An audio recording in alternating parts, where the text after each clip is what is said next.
Getting answers after seeing multiple posts in local social media forums regarding trash piles outside of the Dollar Tree store in Chicopee.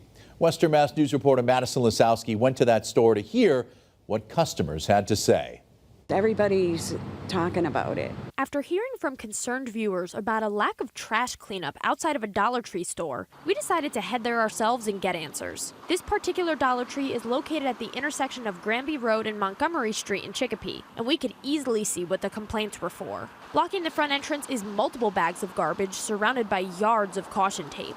And while this was definitely the most prominent pile on the property, trash was also scattered throughout the parking lot of what used to be a Walgreens. Longtime Chicopee resident Lori DeSalt calls the situation an embarrassment. Never did they have rubbish in the front, never. And worse, the recent warmer temperatures are wafting the smell to neighboring businesses such as Sunoco and Golden Nozzle Car Wash. And there's an odor on a nice day, you could smell it. We've reached out to the employees at the Dollar Tree, and they were unable to talk with us on camera about the situation, but they did tell us there was nothing that they could do. That brings us up to the corporate level, which we also reached out to for comment and to find out when this trash will be cleaned up, but we have yet to hear back. As for DeSalt and the other customers that have had to step around the waste for at least 2 weeks now, I don't know who's responsible, but it doesn't look good. We don't do that around here. Reporting in Chicopee, Madison Lisowski for Western Mass News.